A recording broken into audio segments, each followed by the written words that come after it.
Welcome to Deep Thought. Small moments lead to big things. This is kind of piggybacking what I talked about in my previous podcast, because I was thinking about small moments that led me to this. It was a choice. It was a singular choice that got me to write. It was a singular choice that made me put a self-development book that, quite frankly, has taken me a long way. And in fact, it was a singular choice to write that led me to having two wonderful sons. And even the relationship I had with my ex-wife, we're still friends. We're still friends. I took her out for Mother's Day.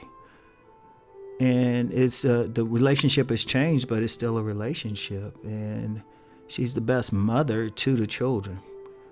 She's the best mother. She's not trifling. I don't have to worry about somebody crazy. So even in that, that's a blessing.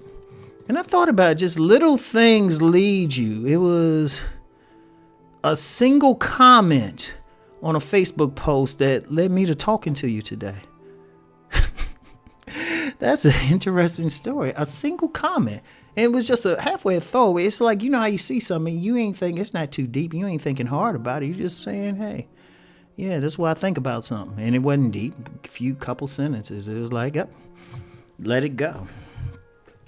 But it led to me being on here because what happened was the person I commented on her post, she had a podcast show. So she had me on the podcast show, and I did what Rom does and dominated the show. But then the person who owned the particular podcast network, he contacted me and wouldn't let me off the phone till I said I would do a show for him. And I owe him a show. So, yeah, that's something. I got to contact him. So, yeah. Okay, I'm laughing because I'm just thinking about some things. It's amazing, and I apologize, but when you start thinking about how just something small can lead to big things, you know, for those who are science fiction fans, they'll talk about how, you know, they have the time travel trope, and they'll be like, you know, if you go in the past and you step on a butterfly, that can affect the future, because what if that's the first butterfly? And how, you know, what type of beauty would it be in the world if that butterfly didn't exist? But it's like that in your own life. I want everybody to think about it. Like, just don't listen to me talk, but think about just small moments that led to wherever you at now, like to the positive things, small moments. Or you know what? You could do that for positive things. You could think, well, you know what? I'm in this predicament now, but what if I had told that person no?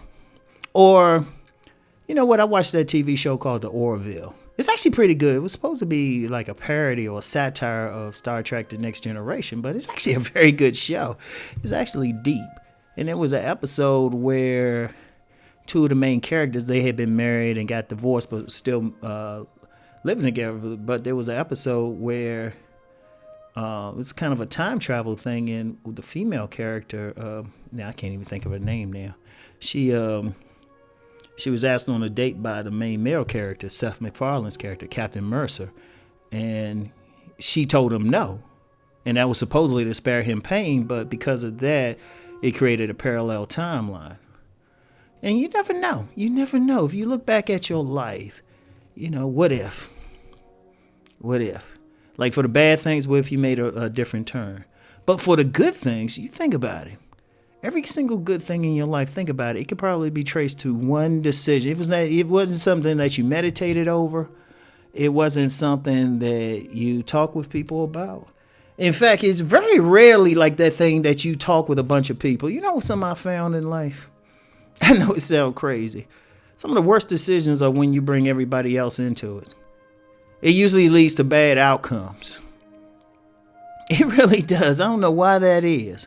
I had to sit and ponder that. Usually if people say they made a decision and they talk to all these people and then you follow up on them a year or so later, it's usually a bad thing. But then if you get somebody who make like a split decision right there on the spot, and it might seem very tiny, it could lead to something big. Now, as I said, a lot of stuff that I'm doing now were like tiny decisions. They weren't like I sat down and thought about it. You know, I had mentioned my book, Nice Guys and Players. Now, I had already been a writer. And I had already written something for women.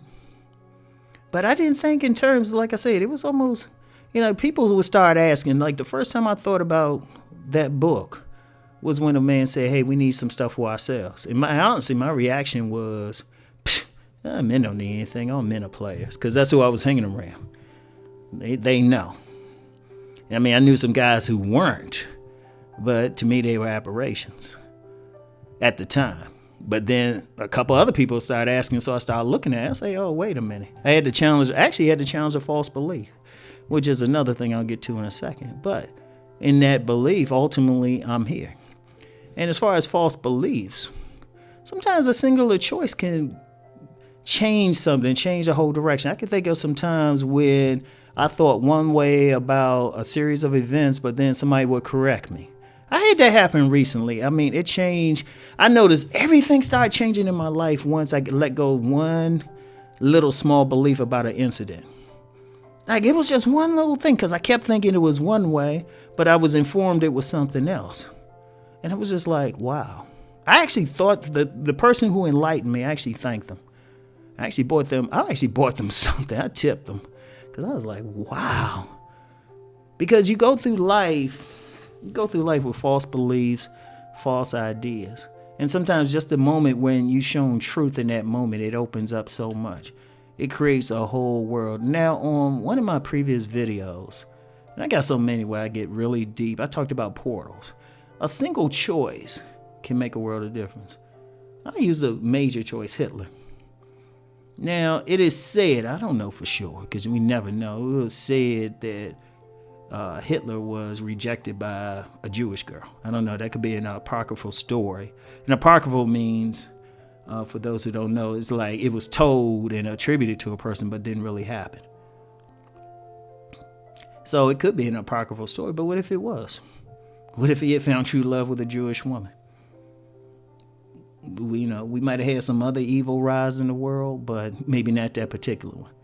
World could have been a better place or a good place. And actually, there was this gets a little deeper, but there were actually some good things that came out of him there anyway. Because remember, on a practical level, good and evil is relative. Good and evil is a very relative concept. The fox in the hen house is good for the fox, but bad for the hen. Or if somebody kills that fox beforehand, or it's great for the hen, but bad for the fox. That's something to think about. That's another podcast. But you never know, a singular choice of rejection. Like an example I used about somebody being rejected writing $1 million song or a book. How many songs, how many books have been written because in a single moment some woman or a man told a potential mate, nah, I ain't feeling you. And then that, they go on to do something that helps other people. Think about it. It's deep. And it makes you really realize that every single moment is important. Every single moment, because in that moment, that could be the thing that changes history. That could be the thing. Like, what if, you got a lot of conflict out here between races, religious groups, men and women, old and young. What if an older person runs into a younger person and that younger person does an act of kindness? All of a sudden that spreads because that older person say, these young people aren't that bad. Or in race relations, what happens if that white nationalist runs into that smart black person that really make they change their mind. Or the black person runs into that white person who shows a real act of true human kindness. No telling who else that affects. Or in gender relations. What if the woman runs into that good black man? Or the brother runs into that great sister? And then, maybe I'll use that one. So, maybe they run into each other all of a sudden. They write a book together and say, hey, y'all, this is what we got to do. Boom. Ultimately, it affects millions of lives. Families come together, people born. Boom. You create a whole new paradigm. But just in that small moment, it could be just an act of kindness. So that's some powerful stuff to think about. And it makes it important just to always be in the moment. You never know what's going to happen. You never know what might be said, what might be seen, what insight. The day of this taping, I ran into somebody. He gave me some insight on some stuff that I have to keep in mind. I mean, he just took me to the side, hey, because he knows more what I do when I'm not around, not doing this. And he said, okay, I know what you're doing, but look, listen to me now. And he came hard. He was like, look, you need to watch this, and this person doing this and all of that. I ain't going to get into what it is, but it was like, oh, okay, let me think about some things. So anyway, that's it for now. Just think about a small moment can lead to big things. So something to think about. Peace and blessings. Keep rising and transforming.